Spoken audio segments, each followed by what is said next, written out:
Let's do introductions real quick. Carol Academies is with Bloomsburg University. Maybe you've seen her around at some of the conferences in the past. She comes to all of our career events at our CTC as well. I've worked with you for probably 30 years, I guess, in our background.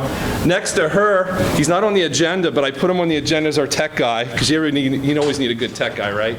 And this is Mr. Kurt Funkhauser. He's brand new to Berks Career and Technology Center. He's the coordinator of curriculum and assessment, so he's here to learn as well today. Jody Corbett. I'm Jody Corbett. I'm from Reading Area Community College, and I work with the wonderful 18 public school districts and many of our four-year partners. It's a wonderful opportunity for me to be here with you today. Go, Jerry. Good morning, everyone. I'm Jerry Whitmer. I'm the director at Reading Career and Technology Center. And Jim Kraft from Berks Career and Technology Center. So with that being said, we're going to get started with our presentation, which is on the technical academies. We're assuming that's why you're here. You want to learn about additional partnerships and ways that the partnership could be expanded in your areas. We've been doing this for how many years now, Jody? Seven? About 2012 was the first class we took. Yeah, so it is our seventh year. We've been part of this process, and we've grown, and you're going to hear about that in just a couple minutes. This is the outline for today. The Ride to Prosperity Progress Report is one of the reports that we looked at early on, which indicated our demands in our area and forecasted the future and what we needed to do to better prepare our students for a viable workforce in our region. We'll talk a little bit about advanced manufacturing. We'll give you the demographics on career and technical education in our community. Jody will elaborate. We'll all elaborate on the academy model, including our new teacher academy, and then Carol's here to talk about basically our 2+2+2 model. If you recall those tech prep terms back in the day, it's kind of that model where students can have a seamless transition, and she'll be talking about how that works as well. But we thought maybe what we do is, since everybody came from an hour and a half long presentation this morning, and maybe grabbed a coffee, we thought we'd show you a video that was produced at Berks Career and Technology Center describing our partnership, our career pathways, our Career Ready Berks initiative in Berks County, and give you a little bit more of a background on who we are and what we do. So let's just sit back and watch this for a couple minutes, and then we'll roll.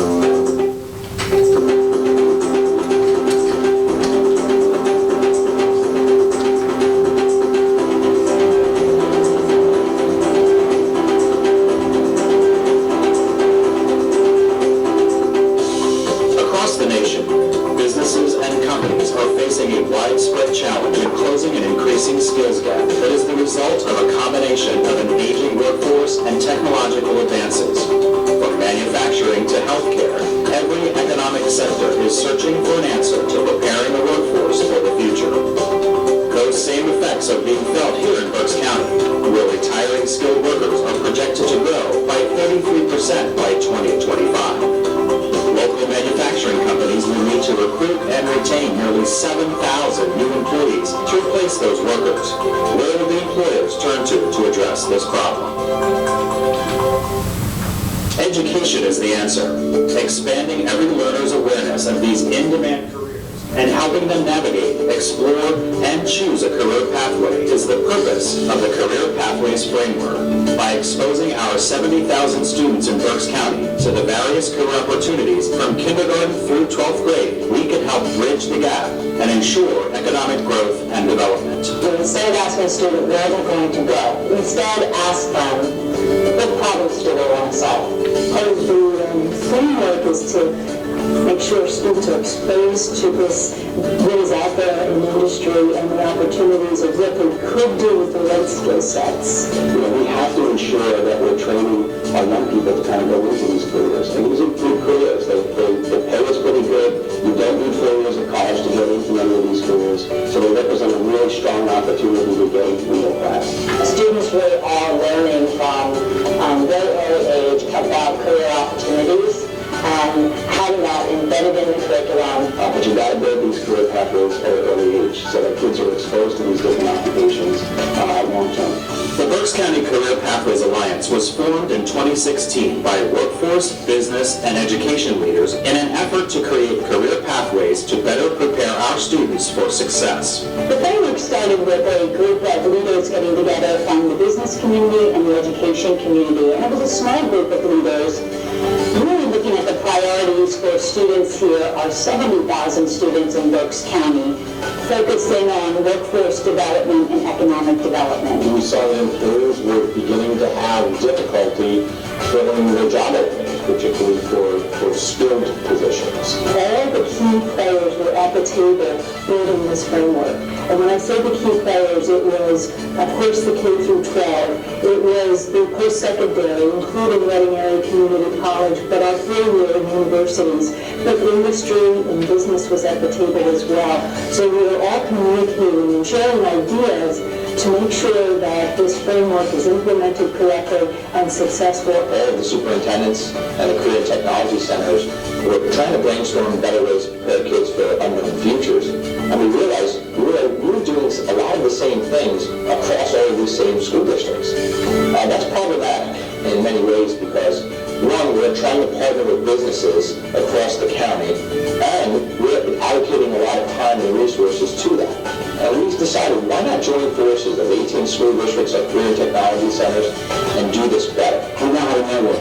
We have a common goal. That collaboration is there. We're sort of all talking the same language, and we're after the same kinds of things. So that whole collaboration piece, partnership, if you will, between all of us really makes a difference. I believe this pathway with a partnership between the school districts, post-secondary educators, the apprenticeship programs like ourselves, the career tech centers, which should provide a very powerful partnership. The 5 pathways students can choose from are arts and communication, business finance and information technology, engineering and industrial technology, human services, science and health. The prior model of preparing kids for school has changed drastically because typically we're preparing kids for either a career or college. Now we have to prepare kids for both. Because most jobs, most skilled jobs are requiring their employees to not only have a career, but also get education after that, and continuing that education throughout their career. That's a very different way to approach education.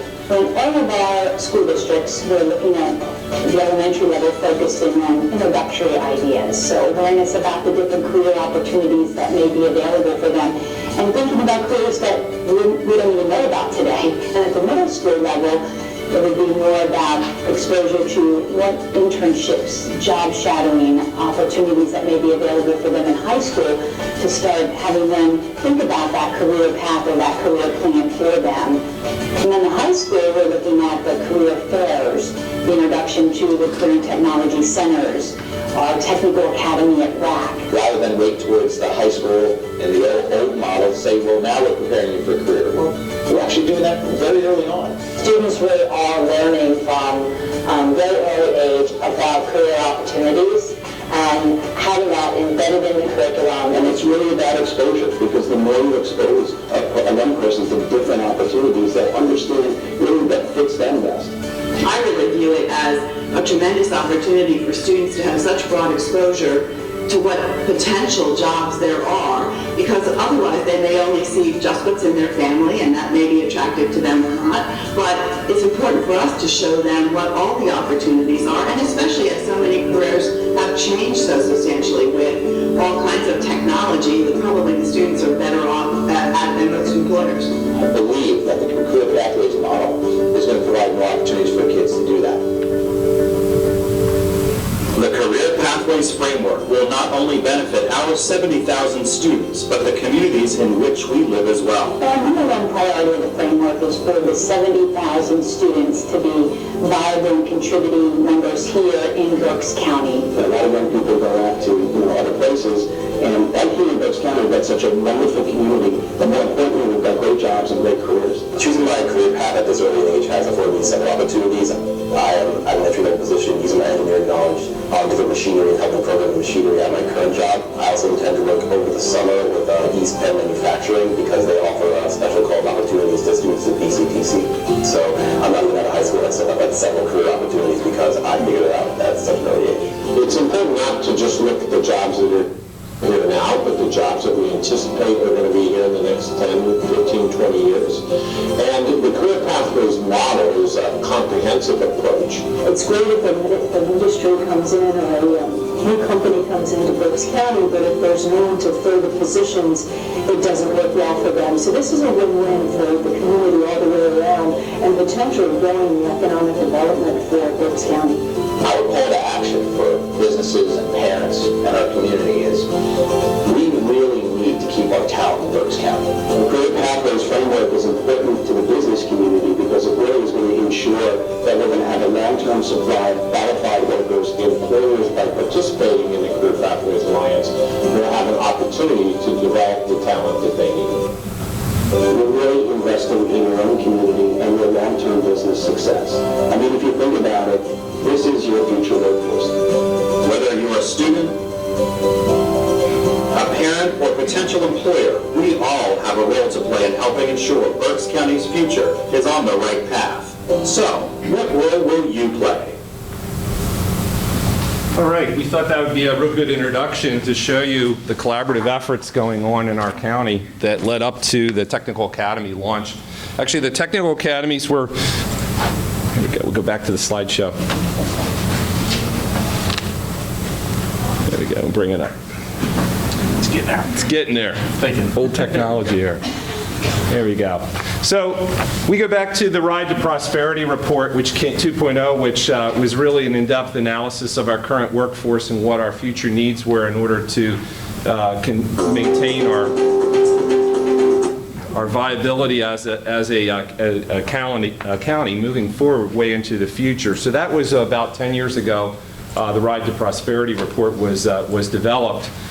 We have three main employment sectors right now. The first would be manufacturing in our area, and one of the things about manufacturing that's really important is the grain workforce, or the silver tsunami, as you've been hearing that term throughout the state, where a large number of our employers are really desperate just to find, they're not that they're growing their businesses, but just the projections of people who are retiring and replacing the grain workforce is where the main concern is coming out of that. We can go to the next one. There we go. So manufacturing, I said, is the largest. There's 30,000 people employed just in our service area. And we are about twice the national average right now for employment tied to manufacturing. I know there's some other areas in Pennsylvania that are also very, very highly tied to manufacturing, so this might be one of the most important slides in your area as well. The annual earnings are listed down below, but that's just the graying workforce that I was mentioning to. 54% of the manufacturing workers are age 45 and above, and that's where we decided, we need to concentrate some more efforts on what are we going to do working collaboratively in our community to provide a viable workforce. So again, focusing on a little bit more on manufacturing, just some more details for you to look at that are up here. And the skilled occupation specific pain points right now would be in industrial maintenance, which we have a Tech Academy. We'll talk to you about that. Precision machining is huge. And I know, Jerry, what's the status of your precision machining program right now? Closed, It's not because they don't have a very viable program. It's just attracting students into the program. We have currently 40 students at BCTC in our precision machining, and we're in the same county, but we could probably take 100 kids in that program with a 2-teacher lab. Welding and metal fabrication, now that's not doing nearly as bad. Extreme demand, and I know at our school right now we're finishing a $3.9 million brand new building we're building for welding metal fabrication. It'll be a 2-teacher lab, state of the art, and it will be open in February. But we've been turning away about 15 to 20 kids a year for the last 6 years who want welding that are qualified, that we didn't have room for them in our program. So welding's actually doing a lot better than machining Industrial maintenance, in my particular school, currently it's a 2-teacher mechatronics robotics program. 82 students enrolled in that program, probably one of the highest enrollments in the state. And 44 of those students will be in the Tech Academy, are in the Tech Academy currently with Reading Area Community College, working toward their associate degree, beginning as a 10th grader. So we'll talk a little bit about that as well. Okay, so just a little bit about the demographics with career and technical education. I know Jerry's going to elaborate on his in just a minute, but we're all part-time CTCs located in our county. BCTC has 2 campuses in Ole and Leesport, and Jerry's campus is conveniently situated right between the BCTC campuses, 8 miles from the Ole campus.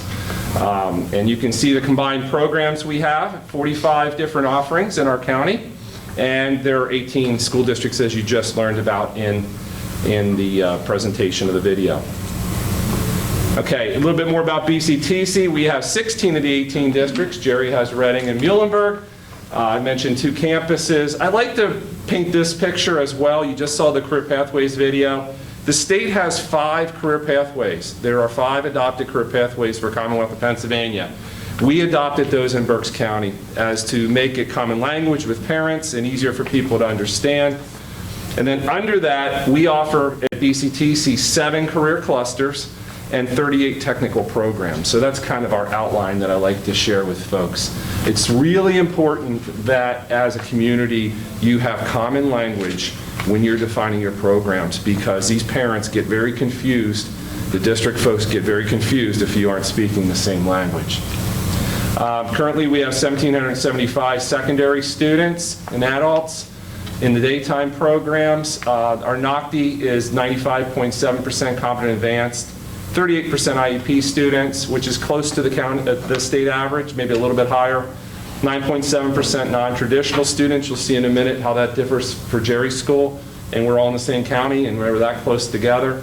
And 37.7% of our students are economically disadvantaged. I think, Jerry, you're on next. There you go. I get one slide. There you go. We are centrally located in Berks County, and I've been affiliated with the schools in Berks County my entire career. I've been 29 years with Reading Muhlenberg, and I worked 6 years at BCTC. So when I worked at BCTC, I was a principal at the East Campus, and the teachers there used to like to say that the sun rises in the east and it sets in the west. So that was a dig on our West Campus counterparts. So when I went back to Reading Muhlenberg, I reminded them all, but at the highest point of its day, the sun shines over Reading Muhlenberg. So I still share that today. And he worked at all 3. Still can't quite get it right. Yeah, that's true. But we are really, really fortunate in Berks County to have such a great CTE system. Our 2 schools are really top-notch schools, and we're very proud of that in Berks County. So we are very different. We serve the urban school district of Reading in Berks County, which is really the hub of Berks County. So much of what you hear and see about what we do in Berks County as countywide initiatives really starts with that population of almost 70,000 people that's primarily Latino. So looking at my population, I have 1,150 secondary students. Again, 86% minority, 77% of those students are Latino. Interestingly, it's about an even 33% distribution of Mexican, Dominican, and Puerto Rican populations. We have a 42% poverty rate, which brings challenges in and of itself. The date on that's about a $22,000 household income for a family of 4. So our kids don't have a lot. They rely on us for a lot of things that they don't have in life. And we do a really good job of helping with some of those issues that our kids bring to us as it relates to economic disadvantage. We have a lot of transiency with our students, moving Puerto Rico, moving New York, coming back. They get around this whole truancy thing. Instead of just disappearing, which they used to do, and then come back with fines, they actually withdraw and then re-enroll. And we'll have kids that do that 4 or 5 times a year, a typical school year. So we start with 500 students in 10th grade. That class drops to about 400. And from there it goes down to 300 by the time they graduate. but really only about 200 of the kids that were there in 10th grade graduated. So another 100 came in during that time period somewhere. And yet, I don't have it on, oh, you do have it on here. And yet 84% of our kids, we get through either the competent or the advanced level on our NOCTI assessments. 21% special needs. Seems low, probably low for a lot of your schools. Probably saying, well, that's really a low number. But I think in a lot of cases, a lot of our kids are unidentified also. 16% English language acquisition, students that are enrolled in that program. And I think a somewhat significant rate, 13% non-traditional population. So it's really cool that our kids consider all careers, regardless of their gender and what opportunities they might perceive. So it's a little bit about Reading Number. You can skip right to the next slide. So we started off showing you the video of Career Ready Berks. Technical Academy, which you'll see in the next slide, started in 2012. So we were already ahead of the curve as far as building pathways and cooperating with our public school districts and our CTCs. So that was before my time. I actually started this position in 2014.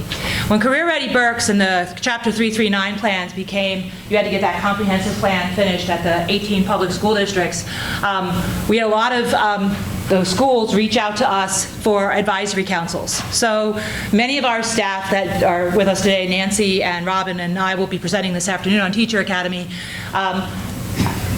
we all sit on each other's advisory boards. So you want to know what works about Berks County and why partnerships work. And it's this Career Ready Berks that has created that framework for us to continue to dialogue about how we get kids from high school to our community college and out to four-year institutions. And that really is the new model, and it serves, not only does it serve our 18 public school districts, our CTCs, administrators, teachers, staff, but it also helps to inform our parents and help them to become better consumers of how their students are going to end up getting some kind of post-secondary credential.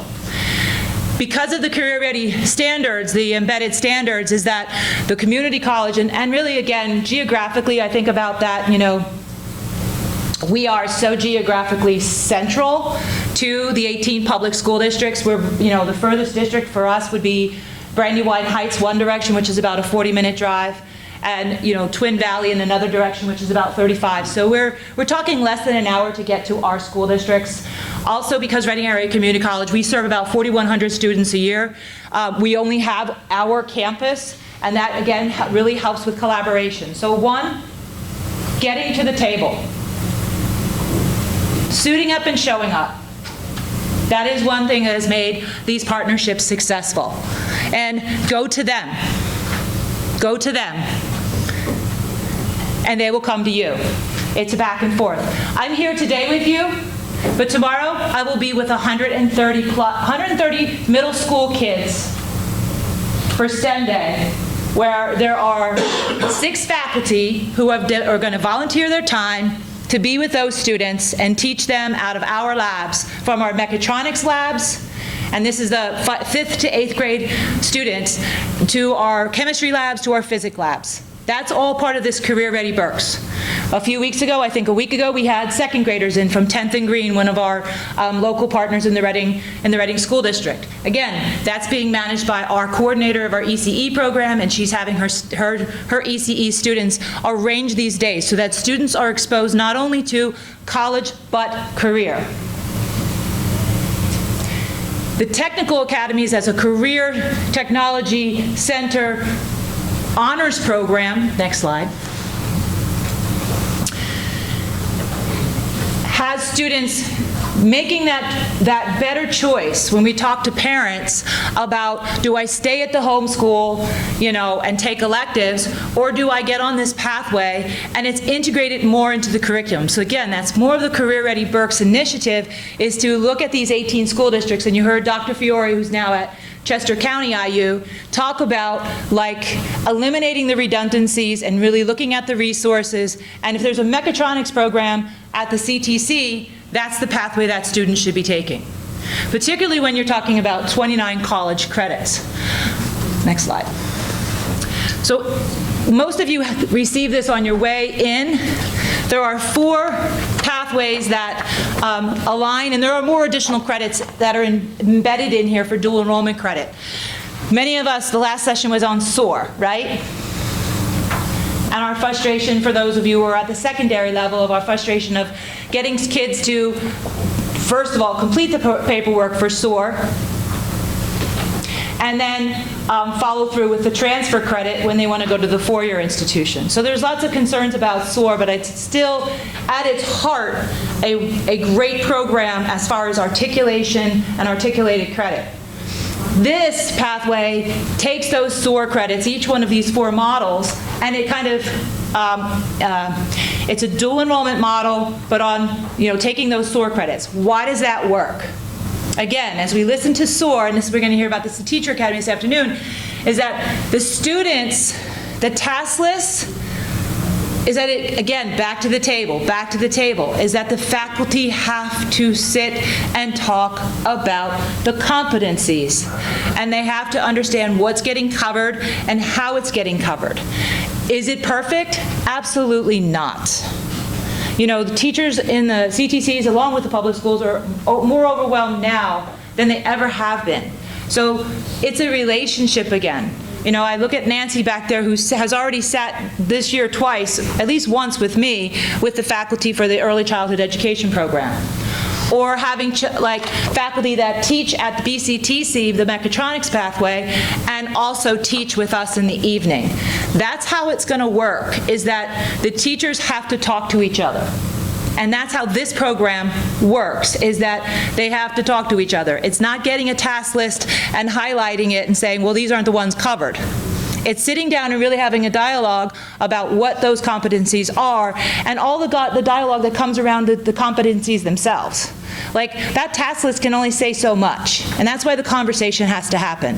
And that's something that we here in Berks County, I am so proud that dialogue about education continues, not only with pre-K all the way up to 16, up to 12, but it also happens past that all the way to our four-year partners.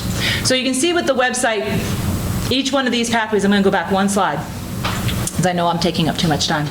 So here's an example. Let's go back to the mechatronics, because that one's I know the most. So the mechatronics, one more. There we go. So that's the one that I heard in the last session with SOAR, is this engineering pathway. These students, the way that you look at this brochure, this is what they'll take in their first 2 years as sophomores and juniors. They'll enroll in their sophomore year. So 120, MET 120, MET 130, and MET 140A are a level 1 AMIS 1 certification, which is highly, highly valuable. So they have an opportunity to earn that at the CTC even before they come to us. The CTC credits are free of charge if they continue on with RAC.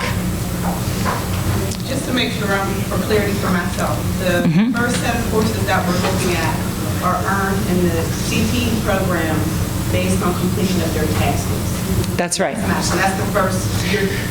Yeah, so these 4 courses, they will get college transcripted credit. They will get a grade on a transcript, as opposed to SOAR, which is articulated credit that they get at the end of their program. All their documents come together and they get approved by us. This is a local articulation. We have the statewide articulation, and this is a local articulation. We have both. And this local articulation is the dual enrollment aspect. They enroll as a 10th grader, so they are at the same time a Reading High School student, a Reading Muhlenberg Career and Technology Center student, and a RAC student. They have privileges to the library, privileges to the campus at RAC as a 10th grade student. So we actually take them down there, we register them if they're in the technical academy.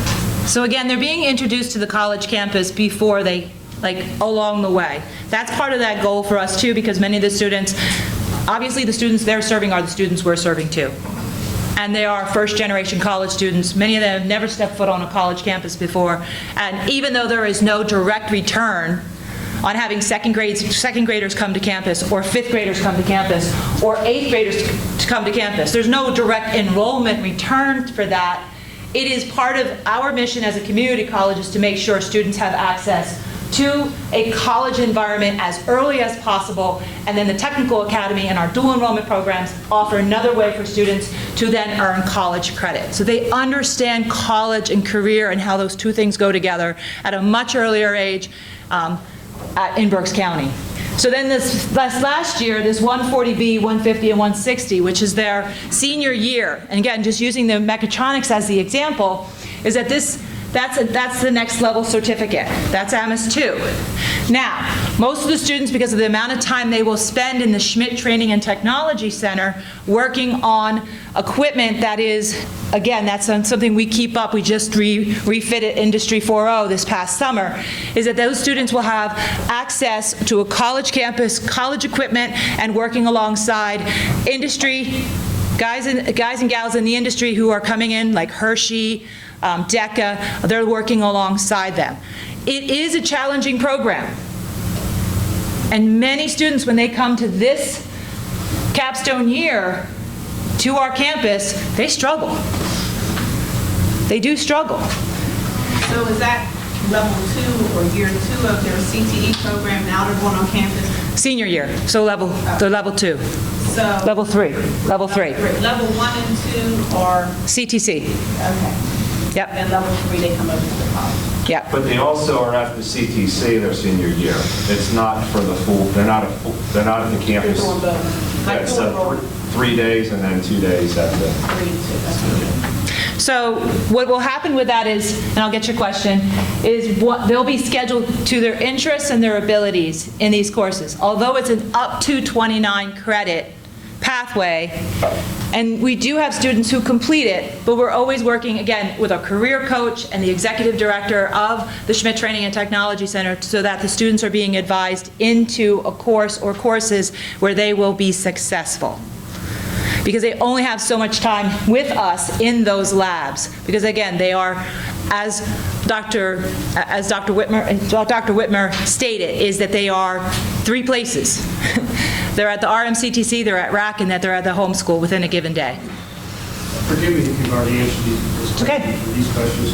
Can you tell me the percentage of kids in your mechatronics program that are enrolled in the academy, and then the percentage of kids enrolled in the academy that get the 29 credits? I can't give you that's a smaller percentage to get the full 29, Right. as opposed to like our computer technology track where the kids get all of those credits, because again, the time. And I'll tell you the difference, so I'll give you, backing up, is that the mechatronics program is a competency-based program. And so they move on to the next task after they have proven mastery of that competency. So some students can take 60 hours for a course, whereas other students may take over 100 hours for those courses. So again, that's part of that advisement piece when we advise students, or I don't advise those students, but when those students are advised to see what their level of motivation. It's an open lab. They come in. There's a facilitator in each area. They're coming out of industry, but they're the ones who are guiding them. They're doing a lot of that learning on their own. And Neil, probably for me, I won't speak for Jim, but probably about 25 to 40% of my students in any given year who are eligible are actually on the pathway for the technical academy. So they have to meet some entrance requirements. I think it's on the brochure as far as It is. GPA, counselor recommendation, and so on. So some kids who even qualify choose not to pursue that path. They may just wait till they graduate from high school and then jump into RAC program at that point. So you might have a couple that finish the 29 credit. Yeah, you will have a couple. I mean, that would be a cynical question. I'm just wondering, I see the potential, I'm just wondering how, at this stage in the game, how well it's being taken advantage of. Yeah, I don't know. I probably don't have too many that finish the 29 credits. I mean, we've had some kids that struggle, but Right. they definitely lead with, probably at least 21. 24. Yeah. 24. So each program, 24 to 29. So I love the questions, and I want to give Dr. Atakaitis a moment, and then we'll come back to this, okay? It's 24 to 29. Again, the key elements are 3.0. Key elements are as transcripted grades as opposed to articulated.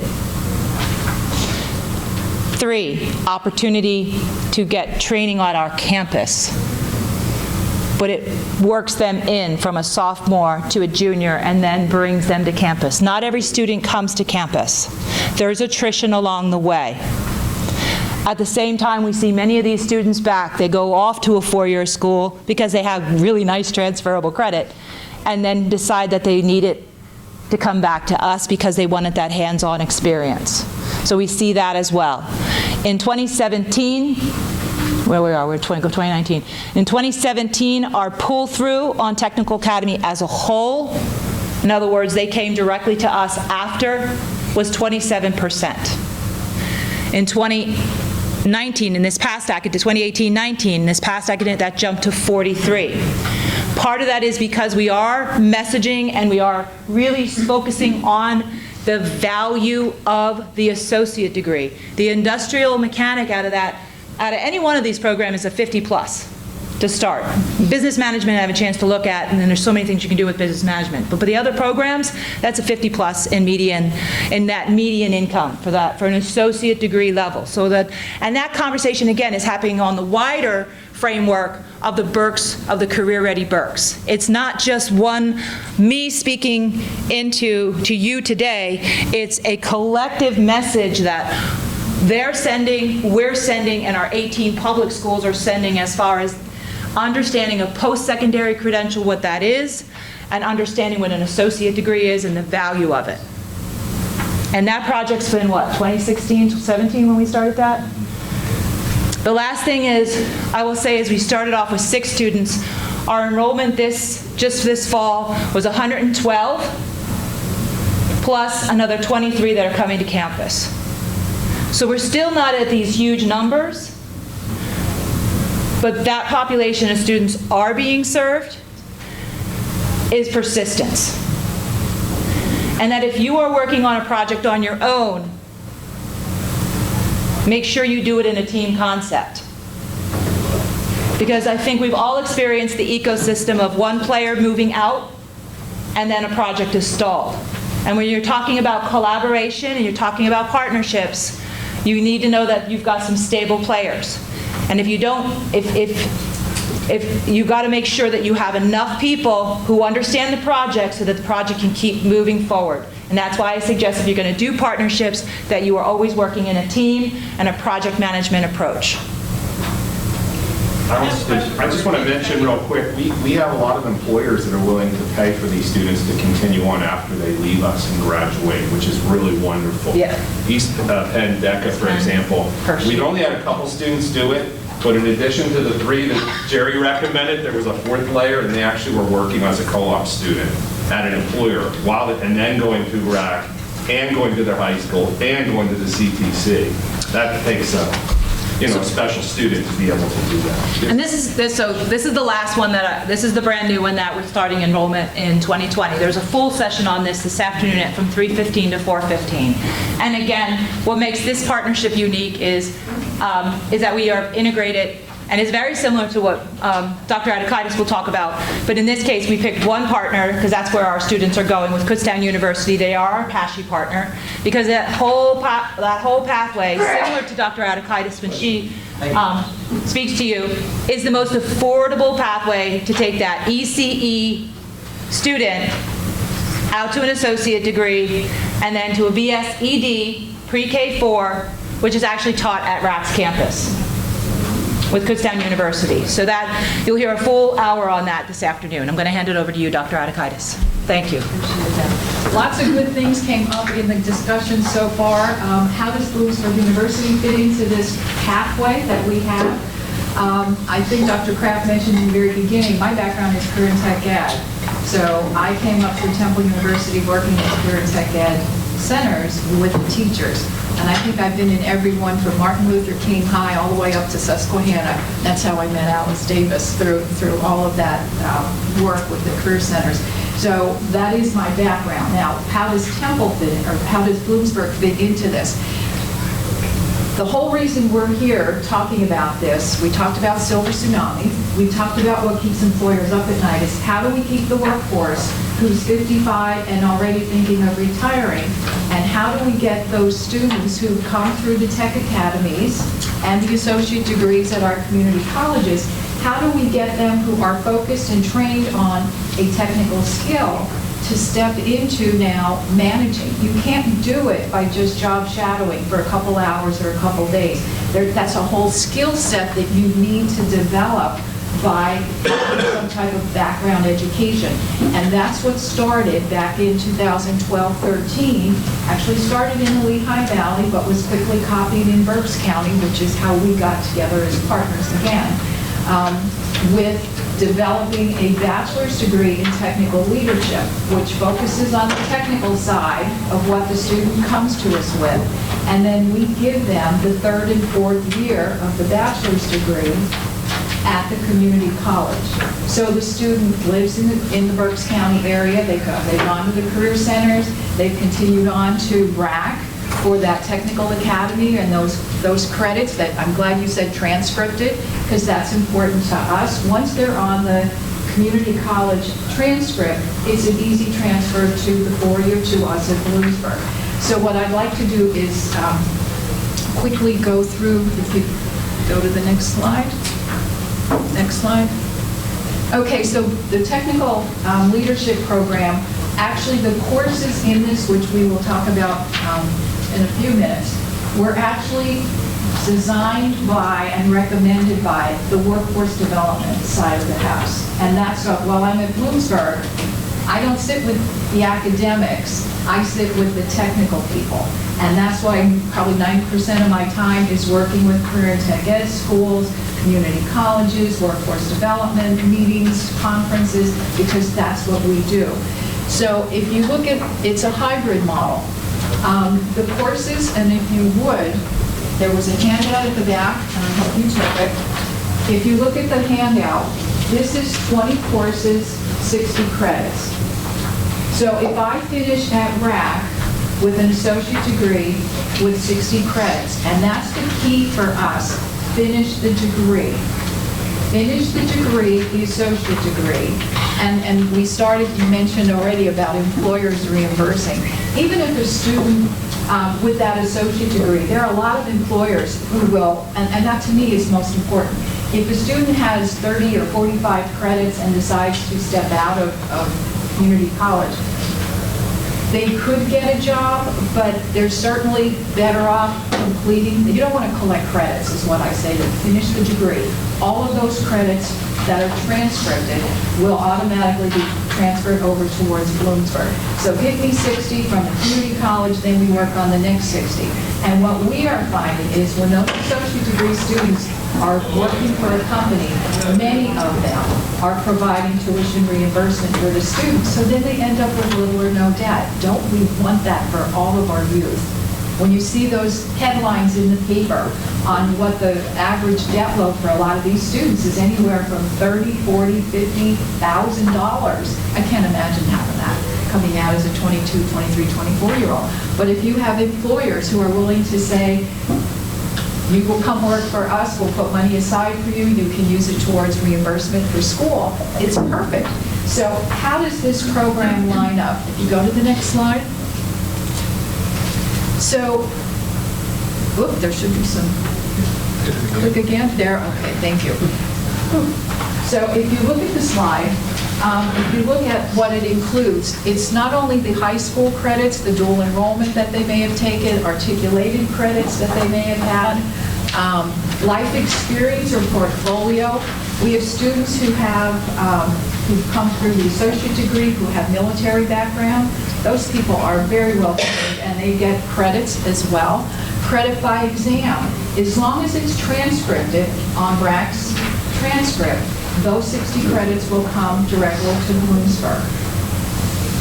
If you continue on and go back to your sheet of the courses, so if you give me the 60, the top 15 credits on here were courses that were identified as necessary by the workforce and our industry, our HR people, the resource centers, who said, you know what, and I'm sure they probably, when they were developing this, probably LCTI, the Lehigh Valley, your Berks, or the Dan Fogarty's, They probably had yellow stick-ups, and they probably posted notes and said, you know, if I need somebody to move into management, they need communication skills, they need oral and written skills, they need some diversity, they need conflict management, they need time management. So a lot of the skills that they felt were important for somebody in a management, accounting, a lot of those skills were developed into courses. So if you look at the list of the top 15 courses that are specific to the EAS Technical Leadership Program offered on RAC's campus, if you go to the right of each course, there's an abbreviation. So for instance, the first course that's listed, Intro to Web Development, there's a CR. CR stands for, it's taught in class, a classroom course. If it's OLA, it's online asynchronous. Or OLS is online synchronous. So if you're there's only 4 courses in that top 15 that you're actually driving to RAC's campus, and it was set up as from 6 to 9 at night, because in the beginning, when we started at RAC in 2013, the adults who enrolled in the program were working days, and then they'd come to RAC at night. So 6 to 9 was the class. 4 courses, they would come to RAC.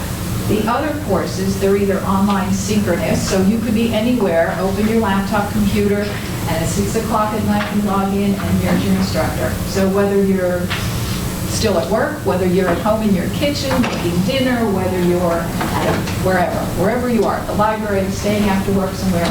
So the other courses, synchronous, asynchronous, you can do those without coming to campus.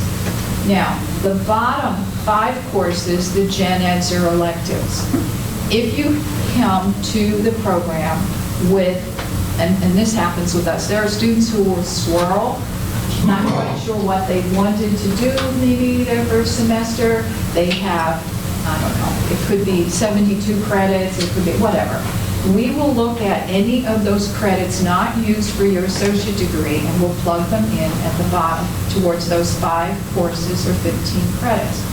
If you come with 60 and you still need to take those to get your 60 credits, we're going to recommend go back to RAC, talk with your advisor at Bloomsburg, because maybe you've been out of school for a while and your technical skills, you know, they may be 3-5 years ago, that maybe going back to RAC and taking something technical in your field, transfer that back in, gets you up to date with the skill set. But we look for that partnership with the community college to be able to work with the students so that they get this 60 credits. They graduate from Bloomsburg with a Bloomsburg bachelor's degree. And in fact, so one of the things, if you want to continue, all right, just stay right there. So here's an opportunity of how the student can continue. They get their degree, the CTCs from Berks and Muhlenberg. They could either just go right out to work, or they could decide, well, let's go and work on our associate degree, maybe part-time and work part-time, and then come back in. Maybe that's, you know, there's multiple options as to how they continue. There is no time limit as to how long it takes them to complete this. You know, some places they'll say you have to finish in 5 years. Some of them will, you know, whatever the timeline. Sometimes there's an employer who will say to that adult, I need you to finish this degree, the bachelor's degree, because I need you to move into that position within the next 3 years. That's internal. That has nothing to do with us. But I think this diagram really shows you the flexibility. And when you layer it with the thought of so many of these employers as ways to attract their future workforce and to keep it, and that's the whole point. They're not coming to Bloomsburg or Columbia, Montour County. In fact, that's some of the concern we have at Bloomsburg. We bring these 10,000 some students in, and then when they graduate, because we have graduation coming up, they leave. So how do our manufacturers are wondering, how do we keep the people that come to us even at the university? But this program comes to the local region. So we're in Berks County. Go to the next slide. Okay, so here you're showing all the different options.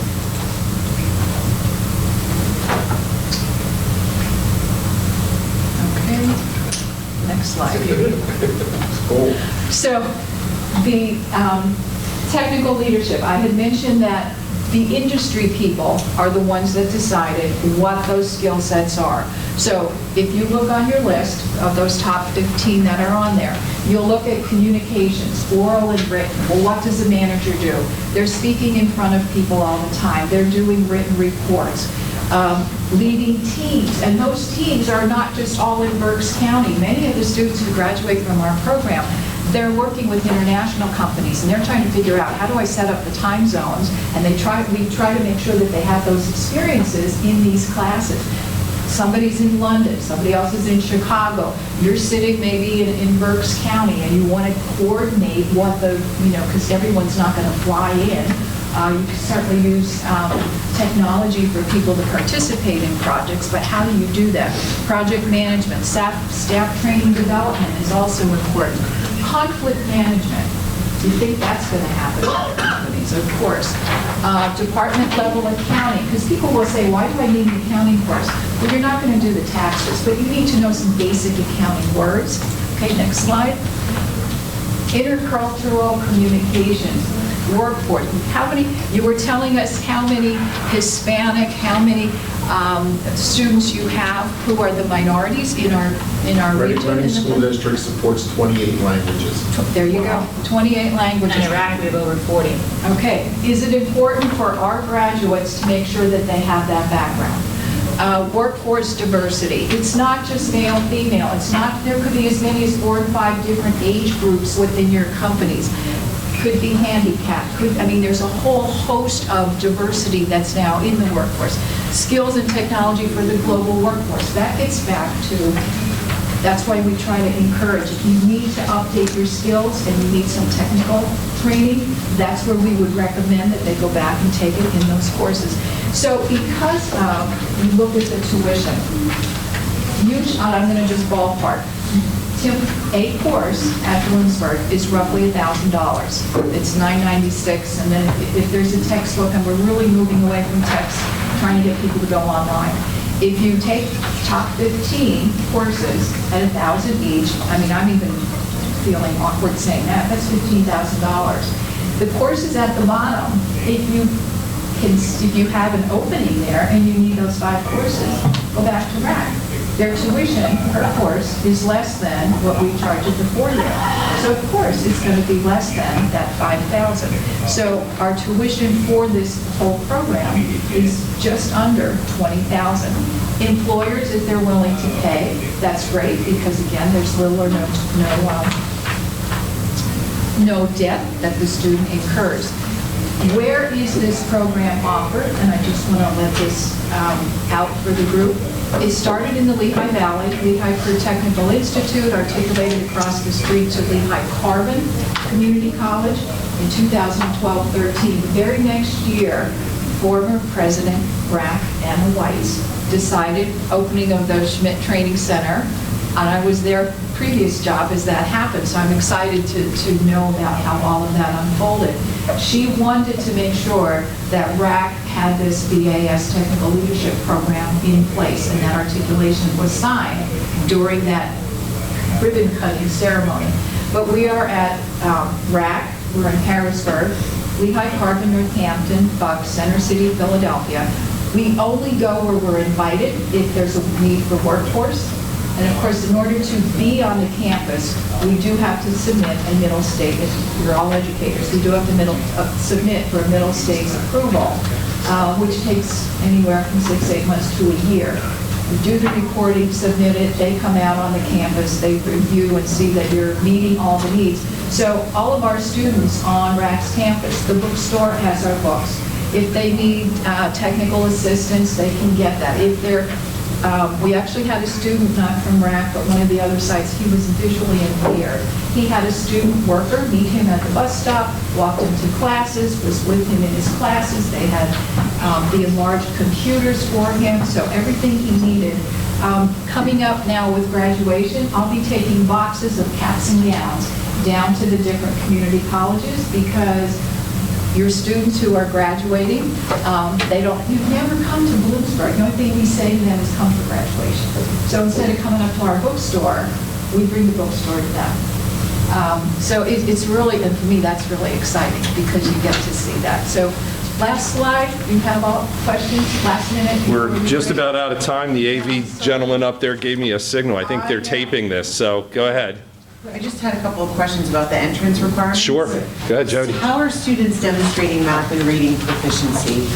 They're taking mostly technical credit at this point, so before they come to our campus in their senior year, they'll take an Accuplacer or will use their SAT or ACT scores. No, I mean to get into the academy. Sorry, it says they have to be in 10th or 11th grade and they have to demonstrate math proficiency and reading proficiency. Through their PSSA, we work with their counselors, yeah. Okay, so then can you just talk for a hot second about if they're demonstrating math and reading proficiency and they've successfully taken credits and they've earned them and then they come to RAC, they still have to take RAC's placement tests? Not, it's the last, it's the last tool that we use. We have really a holistic approach, so we're looking at everything. We're looking at transcripts, we're looking at prior college, what college courses they have taken, we're looking at AP, we're also looking at their SAT and ACT, because by then most of the schools have, they've taken some kind of SAT or ACT score. So placement testing is the last thing we do with those students. And then we, again, through advising, we have a very much of a case management approach, where we work with those students, because what we don't want to do is have them take an Accuplacer and it sets them back. So the math that they need for the technical credit, I'm going to again use the mechatronics, and I keep going there with the mechatronics because that's the pathway I know the most about, is they need what would be Algebra 2 with quadratics in order to get in to do some of that technical. This is a student that we're really looking at that they're our CTC student, and they are a 3.0 student. We have a lot of students who are taking dual enrollment. I work that into, they have calculus, they have AD calculus, and calculus AD. So we're looking at all different kinds of measures as far as bringing them in. Placement testing is a tool in the toolbox to make sure that they are college ready. Is a 3.0 GPA just for career and tech ed? Is it homeschooling career and tech ed? It's 3.0 for the overall. Again, we work with our counselors. There are some 2.5 students in there, but they need to maintain that 3.0. So they can be accepted provisionally to it. So from the curriculum and instruction side, for teaching at Berks County, for that to count for RAC, what are the qualifications that the instructor needs? So the teacher, if they're a tech ed teacher, they need the qualification. They can do their industry certificates. Again, for dual enrollment, which I work directly with all the public schools on their dual enrollment, it's a master's in education, and typically more. Again, we're looking at transcripts, we're evaluating on experience, we're evaluating. So for the tech ed teachers, there are, like for our technical academy, our new teacher academy, they have to have the credentials that. What Middle States cares about for us is that the same credentials that we use are applied evenly. So our tech ed, our Schmidt training and technology teachers don't have a master's in the discipline. We do have one that does have a master's in the discipline. He's an engineer, advanced engineer. But then we have others that have that same ability that we hire. So it's really about that evenness. Gotcha. And then the curriculum does RAC provide the curriculum for the school? Gotcha. Our TOS is aligned already. Yeah. So it's basically the message to our teachers is what you're teaching your students is validated, and you don't have to teach something else. You're teaching your curriculum, and meanwhile, your students are enrolled in these courses getting that credit. And the teachers do have 2 grade books, though, because there is a LMS, they use Canvas, so they do have to use Canvas to upload the grades. Gotcha. But you did touch on, like, again, where there are high points of collaboration and dialogue about the students. Yep. It's not just a test score. It's not just so it's to make this work, I can't stress enough, is collaboration, and that you have relationships with the people, your counterparts. Okay, we're out of time. Yeah. Just as for directors, does this have to be built into your program approval process, the courses when they start to take the dual enrollment and they're going to the college? No. It does not? No, it's like icing on the cake. And if students choose to not be a part of that, they can still run the program and That's not right. take the dual Yeah, enrollment? the best way to look at it is you got your CTE program, and then you have an honors track. And they can choose the That's the opt-in. best way to think about it, there's an honors track. Okay, thank you. And we pay, when our kids go on campus to RAC, I'm paying the tuition for those students. So I may not send as many students as, I'm not sure what Jim's doing, but my kids can't afford to pay college tuition. I mean, I just gave my demographics of my kids. So I got to make sure a kid is really serious about, them applying themselves at college and being successful, because I got to answer to my board for the tuition that I'm paying for those students to be on RAC's campus in the senior year. It is something that I will again stress as far as technical academy or dual enrollment or all this, like, it needs a focused person who's going to be the oversight individual that's helping to keep all of this stuff going and all of these relationships going. It needs a focused person at the post-secondary and at your site. Yes. So I work with Penn College now. We have a similar job. And there's not one person at the secondary site that works with the post, and you can have those conversations back and forth with each other. That is a real struggle, whether it's a counselor or We're actually administrator. doing this with community college in Pittsburgh. I'm Pittsburgh Public Schools, and we're advanced Pittsburgh Promise funds to be able to support paying, because they can't pay for the Pittsburgh either. So we're doing similar, but we're advanced Pittsburgh Promise funds early. It's not something on the side of someone's plate. It's not considering how much we're working towards pathways and career pathways. It needs to be someone who is really dedicated and understands what it takes to be on the ground all the time with the partners. And be able to bring the other curriculum people in as you need them. You need that focus in order for it to survive. Not just get it up and running, but for it to run sustaining over years. RAC has a visible presence on our campus as well. Yeah, oh yeah, very much so. Sorry to keep you guys. Thank you, folks. Appreciate it. We're up here if you want to come ask questions.